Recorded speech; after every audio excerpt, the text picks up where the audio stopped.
काबिले दस्तंदाजी लफ्ज़ से ही आपको पता लग जाना चाहिए कि ऐसे जुर्म जिसकी क्लासिफिकेशन पाकिस्तान पिनल कोड ताज़ीरात पाकिस्तान में की गई है कि जिस जुर्म के सरजद होने के बाद तफ्तीशी ऑफिसर को या पुलिस ऑफिसर को ऑफिशियल को ये इख्तियार हो कि वो बग़ैर वारंट ऑफ अरेस्ट मुतलका मजिस्ट्रेट से हासिल किए बग़ैर किसी मुल्ज़म को गिरफ़्तार कर सकता है, उसको काबिले दस्तंदाजी जुर्म कहते हैं।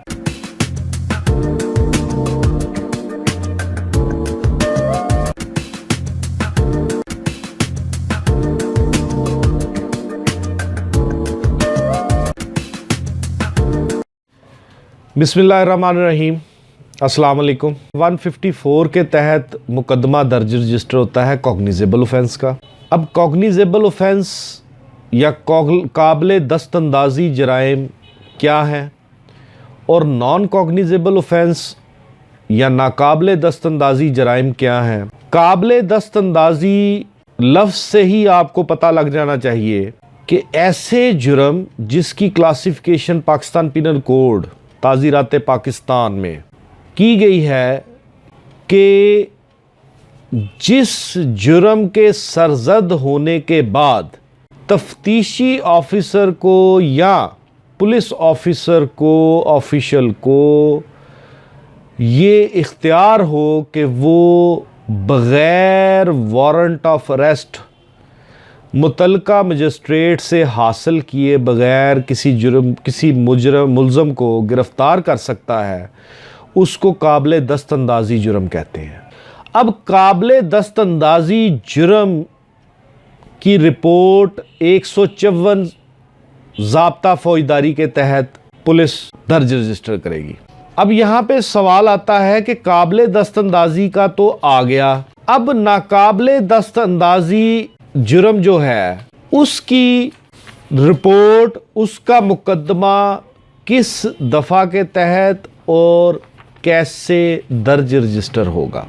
अब जो नाकाबिले दस्तंदाजी जुर्म है उसके तहत 154 के बाद सेक्शन आता है 155 के तहत वो मुकदमा भी दर्ज रजिस्टर होगा, वो भी FIR ही कहलाएगी, लेकिन वो 155 के तहत दर्ज रजिस्टर होगी। जो काबिले दस्तंदाजी जराइम है उसके बारे में 154 के तहत दर्ज रजिस्टर होगी, कहलाएगी वो भी FIR, लेकिन रजिस्ट्रेशन में फ़र्क है।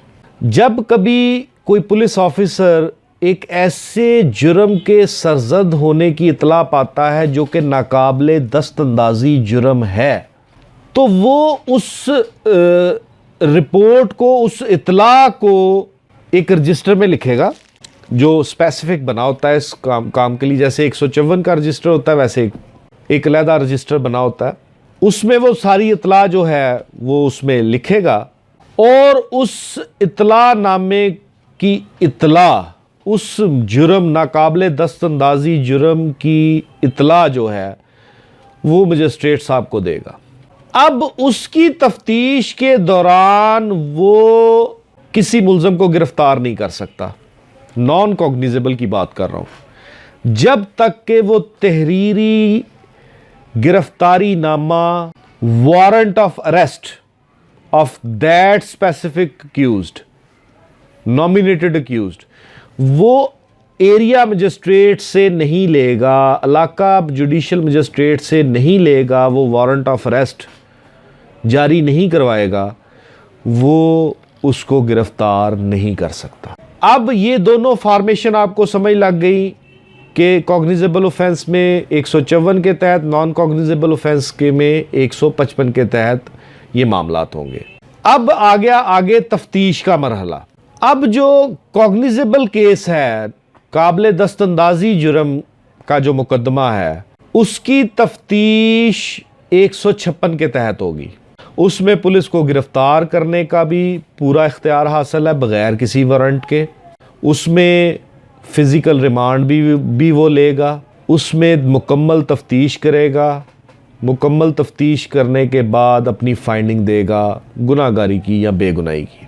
अब सवाल ये पैदा होता है कि अगर तफ्तीशी अफसर के पास तफ्तीश एक काबिल दस्तअंदाजी जुर्म की आ जाती है, तो क्या वो अगर समझता है कि उसको शक है कि जैसे ये जुर्म बयान किया गया है वो जुर्म हुआ नहीं, तो फिर 157 एक्टिवेट होती है। वो फौरी तौर पर इसकी इतला मजिस्ट्रेट को देगा कि मैं डेफर कर रहा हूं इस केस की इन्वेस्टिगेशन को, क्योंकि मुझे इस कॉग्निजेबल ऑफेंस की कमीशन में डाउट्स हैं, शुबहात हैं, या तो ये वकूआ हुआ ही नहीं या जिस तरह कहा जा रहा है वैसे नहीं हुआ, और खास तौर पर जिनके ऊपर इल्जाम लगाया जा रहा है उन्होंने नहीं किया। सस्पिशन क्रिएट हो गया कि ये जुर्म सरजद नहीं हुआ। Procedure where cognizable offence suspected, फौरी तौर पर इतला मजिस्ट्रेट को। अब कुछ स्पेशल ऑफेंसेस हैं जिसके बारे में अगर रिपोर्ट करवाई जाए और एफआईआर दर्ज हो तो 156 के तहत उसकी इन्वेस्टिगेशन नहीं हो सकती। उन ऑफेंसेस में ब्लास्फेमी के ऑफेंसेस हैं। ब्लास्फेमी के ऑफेंस जो हैं खास तौर पर 295C पीपीसी, उसमें बाकायदा तौर पर एक टीम बनाई जाएगी इन्वेस्टिगेटिंग ऑफिसर्स की, और अगर टीम नहीं बनेगी तो एक ऑफिसर ही उसकी इन्वेस्टिगेशन करेगा, तो उसका rank SP superintendent of police से कम नहीं होगा। ब्लास्फेमी का कोई भी ऑफेंस रिपोर्ट होगा तो उसकी तफ्तीश एसपी से कम रैंक का बंदा नहीं करेगा, अगर करेगा तो गैर कानूनी होगी।